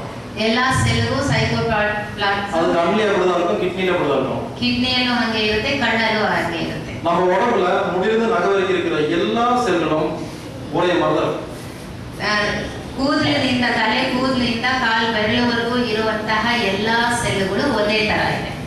அப்போ எல்லா செல்லும் ஒரே மாதிரி தான் சாப்பிடுது, ஒரೇ மாதிரி தான் தூங்குது, ஒரே மாதிரி தான் நோய் வருது, ஒரே மாதிரி தான் இறந்து போகுது. ಎಲ್ಲಾ ಸೆಲ್ಗಳು ಒಂದೇ ತರ ತಿನ್ನುತ್ತೆ, ಒಂದೇ ತರ ಇರುತ್ತೆ, ಒಂದೇ ತರ ನಿದ್ದೆ ಮಾಡುತ್ತೆ, ಎಲ್ಲ ಒಂದೇ ತರ ಮಾಡುತ್ತೆ. அப்படி இருக்கும் பொழுது ஒரு செல்லு எப்படி ஆரோக்கியமா வச்சுக்கிறதுன்னு யாருக்கு தெரிஞ்சு போச்சோ அதை அப்ளை பண்ணா முடிவு நகை வரைக்கும் எல்லா செல்லும் மொத்தமாக தான் குணமாகும். ಒಂದು ಸೆಲ್ಲನ್ನ ಯಾವ ರೀತಿ ಆರೋಗ್ಯವಾಗಿ ಇಟ್ಕೋಬೇಕು ಅಂತ ಕಲ್ತ್ಕೊಂಡ್ರೆ ಎಲ್ಲಾ ಸೆಲ್ಲು ಸರಿಪಡಿಸ್ಬೋದು. இப்போ இங்க ஒருத்தர் இருக்கிறாரு, அவருக்கு சுகர் நான் குணப்படுத்திட்டேன். இன்னொரு ஓடி வந்து கேட்கறாரு, சார் ஏன் சுகர் குணப்படுத்துன்னு சொல்றாரு. அவர் ஊர் என்னன்னு கேட்கறாரு, கிருஷ்ணகிரி சொல்றாரு. சாரிங்க, பெங்களூர் சுகர் மட்டும் தான் குணப்படுத்த முடியும், கிருஷ்ணகிரி சுகர் குணப்படுத்த முடியாதுன்னா சிரிப்பீங்களா சிரிக்க மாட்டீங்களா? ಹೇಳ್ತಾರೆ ಇಲ್ಲಿ ಶುಗರ್ ಇರೋರು ಒಬ್ಬರನ್ನ ಸರಿಪಡಿಸ್ಬಿಟ್ಟೆ ಶುಗರ್, ಅದನ್ನ ನೋಡಿ ಕೃಷ್ಣಗಿರಿಯಿಂದ ಒಬ್ರು ಬಂದು ನನಗೂ ಶುಗರ್ ಇದೆ ನನಗೂ ಸರಿ ಮಾಡಿ ಅಂದ್ರೆ ಇಲ್ಲ ನೀವು ಕೃಷ್ಣಗಿರಿಯಿಂದ ಬಂದಿದ್ದೀರಾ ನಿಮ್ಗೆ ಸರಿ ಮಾಡ್ಸಕ್ ಆಗಲ್ಲ ಅಂತ ಹೇಳಿದ್ರೆ ನಿಮ್ಗೆ ನಗು ಬರುತ್ತೋ ಇಲ್ವೋ ಅಂತ ಕೇಳ್ತಾರೆ. அந்த மாதிரி யாராவது கண்ணை மட்டும் தான் குணப்படுத்த தெரியும், எனக்கு கிட்னி பத்தி குணப்படுத்த தெரியாதுன்னா எனக்கு அதே சிரிப்பு தான் வருது. யாராவது எனக்கு டாக்டர் யாராவது என் கண்ணை மட்டும் தான் குணப்படுத்த தெரியும், எனக்கு கிட்னியை குணப்படுத்த தெரியாது எந்த டாக்டராவது சொன்னாங்கன்னா எனக்கு இதே சிரிப்பு தான் வருதுன்னு சொல்லணும். ಯಾವ್ದಾದ್ರು ಒಂದು ಡಾಕ್ಟರ್ ನಾನು ಕಣ್ಣು ಸರಿ ಮಾಡಕ್ ಬರುತ್ತೆ ಕಿಡ್ನಿ ಸರಿ ಮಾಡಕ್ ಬರಲ್ಲ ಅಂತಂದ್ರೆ ನಗು ಬರುತ್ತೆ ಅಂತಾರೆ. இது வந்து என்ன புரியுதுன்னா, உடம்புல இருக்கிற எல்லா செல்லும் ஒரே மாதிரி இருக்குன்னா எல்லாத்துக்கும் ஒரே ட்ரீட்மெண்ட் தான் பண்ண முடியும், தனித்தனி உறுப்புக்கு தனித்தனி ட்ரீட்மெண்ட் கிடையாது. ಶರೀರದಲ್ಲಿ ಇರೋ ಎಲ್ಲಾ ಸೆಲ್ಲುಗಳು ಒಂದೇ ತರ ಇರೋದ್ರಿಂದ ಎಲ್ಲಾ ಸೆಲ್ಗೆ ಒಂದೇ ಟ್ರೀಟ್ಮೆಂಟ್, ಒಂದೊಂದಕ್ಕೆ ಒಂದೊಂದ್ ತರ ಟ್ರೀಟ್ಮೆಂಟ್ ಇಲ್ಲವೇ ಇಲ್ಲ. காலையில சாப்பிடும் பொழுது இட்லி எடுத்து வாயில வச்சுக்கிட்டு கண்ணுக்கு இந்த இட்லி காதுக்கு இட்லி தனித்தனியா சாப்பிட்டீங்களா? ಬೆಳಗ್ಗೆ ನಾಷ್ಟ ಮಾಡಬೇಕಾದ್ರೆ ಇಡ್ಲಿ ತಗೊಳ್ತೀರಾ, ಇಡ್ಲಿ ತಿನ್ಬೇಕಾದ್ರೆ ಇದು ಕಣ್ಣಿಗೆ ಇದು ಕಿವಿಗೆ ಅಂತ ಹೇಳ್ಬಿಟ್ಟು ತಿಂತೀರಾ? அப்போ உடம்புதான் பிரிச்சு மொத்தமா கொடுக்குது எல்லா உறுப்புக்கும். ಅವಾಗ ಎಲ್ಲಾ ಆರ್ಗನ್ಸ್ಗೂ ಸೇರಿಸಿ ನೀವು ಕೊಡ್ತೀರಲ್ವಾ? தண்ணி குடிக்கும்போது யாராவது இந்த தண்ணி வந்து மூட்டுக்கு போ, இந்த தண்ணி முழங்கால் போன்னு குடிச்சிக்கலாம்? ನೀರು ಕುಡಿಬೇಕಾದ್ರೆ ಈ ನೀರು ಮುಟ್ಟಿಗೆ ಈ ನೀರು ಕಾಲಿಗೆ ಅಂತ ಹೇಳಿಬಿಟ್ಟು ಕುಡಿತೀರಾ? மூச்சுக்காது இருக்கும்போது கிட்னி நீ எடுத்துக்கோ, லிவர் நீ எடுத்துக்கோ குடிச்சிங்களா? ಗಾಳಿ ತಗೊಳ್ಳುವಾಗ ಈ ಗಾಳಿ ಕಿಡ್ನಿಗೆ ಈ ಗಾಳಿ ಹಾರ್ಟ್ಗೆ ಅಂತ ಹೇಳ್ಬಿಟ್ಟು ತಗೊಳ್ತೀರಾ? யூரின் போகும்போது பிரிக்க முடியுமா கண்ணு போனது மூக்கு போனது? ಯೂರಿನ್ ಹೋದ್ರೆ ಅದು ಸಪರೇಟ್ ಮಾಡಕ್ ಆಗತ್ತಾ? ಇದು ಇದ್ರದ್ದು ಅದು ಇದ್ರದ್ದು ಅಂತ ಹೇಳ್ಬಿಟ್ಟು ಏನಾದ್ರೂ ಹೇಳಕ್ ಆಗತ್ತಾ? லெட்டின் போனா கூட பிரிக்க முடியுமா? அப்போ எதை கொடுத்தாலும் உடம்பு மொத்தமா பிரிச்சுக்குதுல்ல. ಏದು ಏನ್ ಕೊಟ್ರು ಶರೀರ ಬಂದು ಒಂದಾಗಿ ಎಲ್ಲದಕ್ಕೂ ಡಿವೈಡ್ ಮಾಡ್ಕೊಳ್ಳುತ್ತಲ್ಲ ತಾನಾಗೆ. அப்ப சக்கரை நோய் மட்டும் எல்லாம் பிரிச்சு வைக்காம கணக்குல வச்சிருக்கோம். ಸಕ್ಕರೆ ಕಾಯಿಲೆ ಬಂದು ಒಂದು ಕಡೆನೇ ಇರುತ್ತೇನೋ? பிபி என்ன இருதயத்துல வச்சிருக்கோம், எல்லாம் பிரிச்சு வச்சிருக்கோம், இருதயத்துல வச்சிருக்குமா? பிபி வந்து ஹார்ட் ಅಲ್ಲಿ ಇದೆಯೇನೋ? புரிஞ்சுக்கங்க, எந்த நோயும் எந்த உறுப்புலயும் கிடையாது. ஒரு நோய்னா முடிந்த நகை வரைக்கும் சமமா பிரிச்சு வச்சிருக்கோம். ಅಂದ್ರೆ ಒಂದು ನೋವು ಅಂತಂದ್ರೆ ಒಂದು ಸ್ಥಾನದಲ್ಲಿ ಮಾತ್ರ ಅಲ್ಲ, ತಲೆಯಿಂದ ಕಾಲುವರೆಗೂ ಎಲ್ಲಾ ಭಾಗದಲ್ಲೂ ಅದಿದೆ ಅಂತ ಅರ್ಥ. மொத்தமா தான் குணப்படுத்த முடியும், தனித்தனி உறுப்புகளை தனித்தனியா குணப்படுத்த முடியாது. ಈ ಶರೀರವನ್ನ ಸಂಪೂರ್ಣವಾಗಿ ಫುಲ್ಲಾಗಿ ಸರಿ ಮಾಡಕ್ಕಾಗುತ್ತೆ ಹೊರತು ಒಂದೊಂದಾಗಿ ಸರಿ ಮಾಡಕ್ಕಾಗಲ್ಲ. விஷத்தை வாயில சாப்பிட்டா வாய் மட்டும் சாகுதா, மொத்த உடம்பு சாகுதா? ವಿಷ ಬಾಯಲ್ಲಿ ತಿಂದ್ರೆ ಬಾಯಿ ಮಾತ್ರ ಸಾಯುತ್ತಾ, ಶರೀರ ಎಲ್ಲ ಸತ್ತೋಗುತ್ತಾ? தனித்தனி உறுப்புக்கு தனித்தனி ட்ரீட்மெண்ட் இருக்கு. நீ யாராவது இங்க உட்கார்ந்துருந்தீங்கன்னா இப்ப மேடைக்கு வாங்க, வாயில விஷம் கொடுப்பேன், வாய் மட்டும் சாகணும். ಯಾರಾದ್ರೂ ಒಂದೊಂದು ಆರ್ಗನ್ಗೆ ಒಂದೊಂದು ಟ್ರೀಟ್ಮೆಂಟ್ ಒಂದೊಂದು ಡಾಕ್ಟರ್ ಹತ್ರ ಹೋಗ್ಬೇಕು ಅಂತ ಹೇಳೋರಿದ್ರೆ ಇಲ್ಲಿ ಬನ್ನಿ ಸ್ಟೇಜ್ ಅಲ್ಲಿ, ಅವರಿಗೆ ನಾನು ವಿಷ ಕೊಡ್ತೀನಿ, ಬಾಯಲ್ಲಿ ವಿಷ ಹಾಕ್ತೀನಿ, ಬಾಯಿ ಮಾತ್ರ ಸಾತ್ತೋಗುತ್ತಾ, ಶರೀರ ಸತ್ತೋಗುತ್ತಾ? அப்ப வாயில் விஷம் கொடுத்தா உடம்புல எல்லா உறுப்புகளும் செத்து போகுதுல்ல, இதை நம்புறீங்கல்ல? ಬಾಯಲ್ಲಿ ವಿಷ ಹಾಕಿದ್ರೆ ಇಡೀ ಶರೀರದಲ್ಲಿ ಇರುವಂತ ಸೆಲ್ ಎಲ್ಲ ಸತ್ತೋಗುತ್ತೆ, ಶರೀರ ಸತ್ತೋಗುತ್ತೆ ತಾನೆ? அப்போ டெக்னிக் ஃபாலோ பண்ணா உடம்புல எல்லா நோயும் குணப்படுத்தலாம், நம்ப மாட்டீங்களா? ಆಗ ಒಂದು ಟೆಕ್ನಿಕ್ ನಾವು ಹೇಳಿಕೊಟ್ಟಾಗ ಅದನ್ನ ಸರಿ ಹೋಲ್ ಬಾಡಿಯನ್ನ ಸರಿ ಮಾಡಕ್ ಆಗುತ್ತೆ ಅಂತ ನೀವು ನಂಬುತ್ತೀರಾ ತಾನೆ? ಕೆಟ್ಟದ ನಂಬುவோம், நல்லத நம்ப மாட்டோம், அதான் நம்ம பாலிசி. ಕೆಟ್ಟದ್ದು ಅರ್ಥ ಮಾಡ್ಕೊಳ್ತೀವಿ, ತಿಳ್ಕೊಳ್ತೀವಿ, ಒಳ್ಳೇದು ಬಿಟ್ಬಿಡ್ತೀವಿ ಅನ್ನೋದು. இது விஷத்துக்கு ஆப்போசிட்டான டெக்னிக். இந்த டெக்னிக் ஃபாலோ பண்ணா உலகத்துல எல்லா நோயும் மொத்தமா தான் குணமாகும், தனித்தனியா குணமாகாது. ಶರೀರ ಫುಲ್ ಆಗಿ ನಾವು ಸರಿ ಮಾಡ್ಬೋದೇ ಹೊರತು ಒಂದೊಂದಾಗಿ ಸರಿ ಮಾಡಕ್ಕಾಗಲ್ಲ. சரி, கண்ணுக்கு தனி டாக்டர், கிட்னி தனி டாக்டர் போறீங்களே, நான் ஒரு கேள்வி கேட்கிறேன். கண்ணுக்குள்ள கருப்பாக வெள்ளையா இருக்குல்ல, நான் ரெண்டா பிரிச்சு ரெண்டு டாக்டர் பாப்பீங்களா? ಕಣ್ಣಿಗೆ ಬೇರೆ ಡಾಕ್ಟರು, ಕಿಡ್ನಿಗೆ ಬೇರೆ ಡಾಕ್ಟರ್ ಅಂತ ಸ್ಪೆಷಲಿಸ್ಟ್ ಅಂತ ನಾವು ಹೋಗ್ತೀವಲ್ವಾ, ಅವಾಗ ಕಣ್ಣಲ್ಲಿ ಎರಡು ಇದೆ, ವೈಟ್ ಇದೆ, ಬ್ಲ್ಯಾಕ್ ಇದೆ. ಅವಾಗ ಬ್ಲ್ಯಾಕ್ ಒಂದು ಡಾಕ್ಟರು, ವೈಟ್ ಒಂದು ಡಾಕ್ಟರ್ ಅಂತ ಹೋಗ್ತೀರಾ?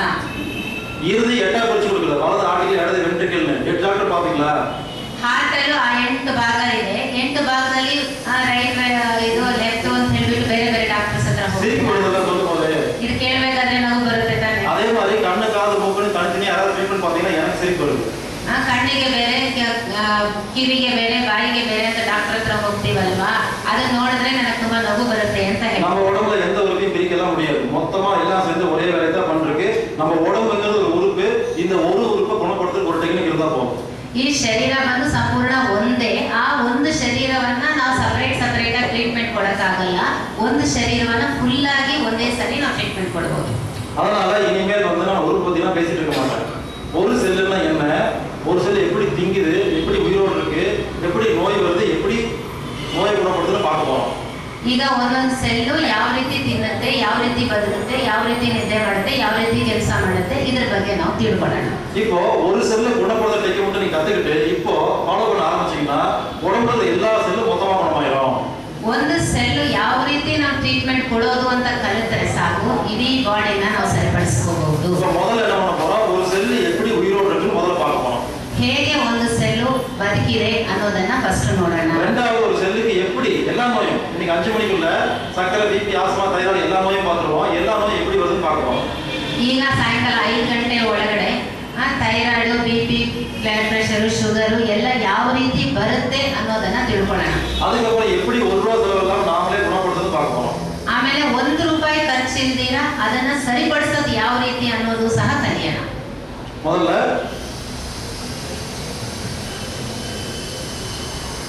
ஒரு நோயை குணப்படுத்துறதுக்கு வந்திருக்கீங்க, இன்னமும் சயின்ஸ் கிளாஸ் மாதிரி செல்லை பத்தி பேசிட்டு இருக்கேன்னு நினைக்காதீங்க. ನೋವನ್ನ ಸರಿಪಡಿಸಕ್ ಬಂದಿದ್ದೀವಿ, ಏನಪ್ಪಾ ಈ ಸೆಲ್ ಬಗ್ಗೆ ಮಾತಾಡ್ತಾ ಇದ್ದಾರೆ, ಸೈನ್ಸ್ ಬಗ್ಗೆ ಮಾತಾಡ್ತಾ ಇದ್ದಾರೆ ಅಂತ ತಿಳ್ಕೊಬೇಡಿ. செல்லை பத்தி தெரிஞ்சுக்கிறீங்க, குக்கர் பத்தி தெரிஞ்சுக்கிறீங்க, கார் பத்தி தெரிஞ்சுக்கிறீங்க, உடம்பு பத்தி தெரியல, அதான் நோய். ಸೆಲ್ ಬಗ್ಗೆ ತಿಳ್ಕೊಂಡಿದ್ದೀವಿ, ಆದ್ರೆ ಶರೀರದ ಬಗ್ಗೆ ಇನ್ನೂ ತಿಳ್ಕೊಂಡಿಲ್ಲ, ಅದೇ ನೋವು. யாருமே இந்த மாதிரி உட்கார்ந்து பொறுமையா படிச்சவங்க படிக்கிறது புரியுற மாதிரி யாரும் பேசல. ಓದಿರೋರು, ಓದೇ ಇರೋರು ಎಲ್ರಿಗೂ ಅರ್ಥ ಆಗೋ ತರ ಯಾರು ಈ ರೀತಿ ಕೂತ್ಕೊಂಡು ಹೇಳಲಿಲ್ಲ. இந்த சிகிச்சையை 1 மணி நேரத்துல முடிச்சுட்டு போயிட முடியும். எதுக்கு டைம் எடுத்துக்கிறோம்னா புரிஞ்சுட்டு பண்ணா பலன் அதிகம். ಅಂದ್ರೆ ಈ ಒಂದು ಟ್ರೀಟ್ಮೆಂಟ್ ಬಂದು 1 ಗಂಟೆ ಟೈಮಲ್ಲಿ ನಿಮ್ಗೆ ಹೇಳ್ಬಿಟ್ಟು ಮುಗಿಸ್ಬಿಡ್ಬಹುದು. ಆದ್ರೆ ಎಲ್ಲ ಒಂದೊಂದಾಗಿ ಅರ್ಥ ಮಾಡ್ಕೊಂಡು ಆಮೇಲೆ ನೀವು ಟ್ರೀಟ್ಮೆಂಟ್ 1 ಗಂಟೆ ತಿಳ್ಕೊಂಡ್ರೆ ನೀವು ಕ್ಲಿಯರ್ ಆಗಿ ಅರ್ಥ ಮಾಡ್ಕೊಂಡು ಮಾಡಿದಾಗ ಅದಕ್ಕೆ ಫಲ ಅಧಿಕವಾಗಿ. அதனால புரியுதோ சும்மா காது கொடுத்து கேட்டு வைங்க. ಇವಾಗ ನಿಮ್ಗೆ ಅರ್ಥ ಆಗುತ್ತೋ ಇಲ್ವೋ ಕಿವಿ ಕೊಟ್ಟು ಫುಲ್ ಆಗಿ ಕೇಳಿ ತಿಳ್ಕೊಳ್ಳಿ. தூங்கிடாதீங்க, ನಿದ್ರೆ ಮಾಡಿಬಿಡಬೇಡಿ.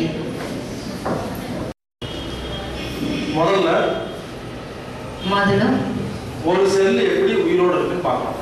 ಒಂದು ಸೆಲ್ಲು ಯಾವ ರೀತಿ ಬದುಕಿದೆ ಅನ್ನೋದನ್ನ ನೋಡೋಣ. ஒரு ஃபேன் எப்படி சுத்துது, கரண்ட் மூலமா சுத்துதா? ಫ್ಯಾನ್ ಹೆಂಗ್ ಸುತ್ತುತ್ತೆ, ಕರೆಂಟ್ ಇಂದ ಸುತ್ತದಲ್ಲ. கரண்ட் போன அடுத்த நிமிஷம் ஃபேன் நின்று போயிருதா? ಕರೆಂಟ್ ಹೋದ್ಮೇಲೆ ಫ್ಯಾನ್ ನಿಂತೋಗುತ್ತೆ ತಾನೆ. உலகத்துல எல்லா பொருளும் ஒரு எரிபொருள் இருந்தா தானே ஓடும், இல்லை நின்று போயிருங்களா? உலகத்துல இருக்கிற எல்லா பொருளும் ஒரு ஃபியூயல் இருந்தா தானே ஓடும், இல்லை நின்று போயிருங்களா? ಪ್ರಪಂಚದಲ್ಲಿ ಇರುವಂತಹ ಪ್ರತಿಯೊಂದು ವಸ್ತು ಒಂದು ಫ್ಯೂಯಲ್ ಇದ್ರೆ ತಾನೇ ಅದು ಓಡುತ್ತೆ. செல்லுக்கு என்ன ஃபியூயல்? ಸೆಲ್ಗೆ ಏನ್ ಫ್ಯೂಯಲ್? செல்லு கதவை திறந்துச்சுன்னா ரத்தம் இருக்கும். ಸೆಲ್ಲು ಬಾಗಿಲು ತೆಗೆದ್ರೆ ರಕ್ತ ಇರುತ್ತೆ. செல்ல வீடு மாதிரி கற்பனை பண்ணுங்க, ரத்தத்தை ரோடு மாதிரி கற்பனை பண்ணுங்க. ಸೆಲ್ಲನ್ನ ಒಂದು ಮನೆ ತರ ಕಲ್ಪನೆ ಮಾಡಿ ಆಮೇಲೆ ರಕ್ತವನ್ನ ಒಂದು ರೋಡ್ ತರ ಕಲ್ಪನೆ ಮಾಡಿ. செல்லு கதவு திறந்து சர்க்கரை அப்படிங்கிற ஒரு சுகர் எடுத்துட்டு உள்ள வரும். ಸೆಲ್ಲು ಬಾಗಿಲು ತೆಗೆದು ಸಕ್ಕರೆ ಅನ್ನುವಂತಹ ವಸ್ತುವನ್ನ ಒಳಗಡೆ ತಗೊಳುತ್ತೆ. அந்த சர்க்கரையும் அதோட ஆக்சிஜனும் சேர்த்து எடுத்துட்டு வரும். ಸಕ್ಕರೆ ಮತ್ತು ಆಕ್ಸಿಜನ್ ಎರಡು ಸೆಲ್ ಒಳಗಡೆ இது ரெண்டும் உள்ள போய் தீ பிடிச்சி எரிச்சதுன்னா அது சக்தி, அது மூலமா தான் முடிந்து நாய் வரைக்கும் எல்லா செல்லும் வேலை செய்யும். ಆ ಸೆಲ್ ಒಳಗಡೆ ಹೋಗಿರುವಂತಹ ಸಕ್ಕರೆ ಮತ್ತೆ ಆಕ್ಸಿಜನ್ ಇದು ಎರಡು ಸುಟ್ಟು ಶಕ್ತಿ ಫಾರ್ಮ್ ಆಗುತ್ತೆ. ಆ ಶಕ್ತಿನೇ ತಲೆಯಿಂದ ತಲೆ ಕೂದಲಿಂದ ಬೆರಳುವರೆಗೂ ಎಲ್ಲ ಕಾಲು ಬೆರಳುವರೆಗೂ ಎಲ್ಲ ಕೆಲಸ ಮಾಡುತ್ತೆ. ஒரு பேங்க் மேனேஜரும் செக்யூரிட்டியும் 2 பேரும் சப்பாத்தி சாப்பிடுறாங்க. ஆனா சாப்பிடுற சப்பாத்தி ஒண்ணுதான், செய்யற வேலை வேற தானே. ಒಂದು ಬ್ಯಾಂಕ್ ಮ್ಯಾನೇಜರ್, ಆ ಬ್ಯಾಂಕ್ ಅಲ್ಲಿ ಕೆಲಸ ಮಾಡುವಂತಹ ಒಬ್ಬ ಸೆಕ್ಯೂರಿಟಿ ಇಬ್ರು ಚಪಾತಿ ತಿಂತಾರೆ. ಇಬ್ರು ತಿನ್ನೋದು ಚಪಾತಿ ಒಂದೇ, ಆದ್ರೆ ಕೆಲಸ ಬೇರೆ ಬೇರೆ ತಾನೇ ಮಾಡ್ತಾರೆ. அந்த மாதிரி கண்ணும் சர்க்கரை அளந்து திங்குது, பார்க்கற வேலை. காது சர்க்கரை அளந்து திங்குது, கேட்கற வேலை. வேலை மட்டும் தான் மாறும். ಆ ರೀತಿ ಕಣ್ಣು ಅನ್ನೋ ಸೆಲ್ಲು ಸಕ್ಕರೆ ತಿನ್ನುತ್ತೆ, ಆದರೆ ನೋಡೋ ಕೆಲಸ ಮಾಡುತ್ತೆ. ಮಾಡೋ ಕೆಲಸ ಬೇರೆ, ತಿನ್ನೋದು ಒಂದೇನೆ. ಆ ರೀತಿ ಪ್ರತಿಯೊಂದು ಆರ್ಗನ್ಸ್. கரண்ட் போனா எப்படி ஃபேன் நின்று போயிருமோ அதே மாதிரி ஒரு செல்லுக்குள்ள சக்கரை போடலைன்னா மயக்கம் போட்டு விழுந்துருவீங்க. ಯಾವ ರೀತಿ ಕರೆಂಟ್ ಇಲ್ಲ ಅಂದ್ರೆ ಫ್ಯಾನ್ ಆಫ್ ಆಗಿಬಿಡುತ್ತೋ ಆ ರೀತಿ ಒಂದೊಂದು ಸೆಲ್ಲಿಗೂ ಸಕ್ಕರೆ ಬೇಕು. ಸಕ್ಕರೆ ಇಲ್ಲ ಅಂದ್ರೆ ಸೆಲ್ಲು ಅನ್ಕಾನ್ಶಿಯಸ್ ಆಗ್ಬಿಡುತ್ತೆ. மூக்கு அடைச்சிங்கன்னா ஆக்சிஜன் உள்ள போகலைன்னா உடம்புல எல்லாருக்கும் மயக்கம் போட்டுரும். ನಮ್ಮ ಮೂಗು ಬ್ಲಾಕ್ ಆಗೋಯ್ತು, ಆಕ್ಸಿಜನ್ ತಗೊಳಕ್ ಆಗ್ಲಿಲ್ಲ ಅಂತಂದ್ರೆ ಅನ್ಕಾನ್ಶಿಯಸ್ ಆಗ್ಬಿಡ್ತೀವಿ. ಸಕ್ಕರೆ ಆಕ್ಸಿಜನ್ ಇಲ್ಲಾಟಿ மட்டும் தான் மயக்கம் வரும், வேற எது இல்லாட்டி மயக்கம் வராது. ಸಕ್ಕರೆ ಮತ್ತು ಆಕ್ಸಿಜನ್ ಗಾಳಿ ಎರಡು ಇಲ್ಲ ಅಂದ್ರೆ ಮನುಷ್ಯ ಬದುಕಕ್ಕಾಗಲ್ಲ. அப்ப நம்ம முடியிலிருந்து நகை வரைக்கும் உடம்புல எல்லா உறுப்பும் திங்கிற ஒரு சோறு சக்கரை ஆக்சிஜன். ಸೊ ತಲೆಯಿಂದ ಕಾಲುವರೆಗೂ ಎಲ್ಲಾ ಸೆಲ್ಲು ತಿನ್ನೋದೇನು ಅಂದ್ರೆ ಒಂದು ಆಕ್ಸಿಜನ್, ಇನ್ನೊಂದು ಸಕ್ಕರೆ. அதுக்கப்புறம் நான் செய்யற வேலைக்கு தான் கண்ணு வைட்டமின் ஏ எடுக்குது, எலும்பு வைட்டமின் டி எடுக்குது. ಆ ರೀತಿ ಕಣ್ಣು ಬಂದು ವಿಟಮಿನ್ ಎ ಎತ್ಕೊಳ್ಳುತ್ತೆ, ಕಾಲು ಬಂದು ವಿಟಮಿನ್ ಡಿ ಎತ್ಕೊಳ್ಳುತ್ತೆ. உயிரோடு இருக்கிறதுக்கு சர்க்கரை ஆக்சிஜனும் செய்யற வேலைக்கு தாது பொருளும் மினரலும் ವಿಟಮಿனும். ಅಂದ್ರೆ ತಿನ್ನೋದು ಎಲ್ಲ ಸಕ್ಕರೆನೆ, ಆದ್ರೆ ಆ ಕೆಲಸ ಮಾಡೋದಕ್ಕೋಸ್ಕರ ಬೇರೆ ಬೇರೆ ಇದು ಮ್ಯಾಗ್ನೀಷಿಯಮ್ ಅದೆಲ್ಲ ಎತ್ಕೊಳ್ಳುತ್ತೆ. உங்க வீட்டுல விறகு வாங்கி அடுப்பு பத்த வச்சீங்கன்னா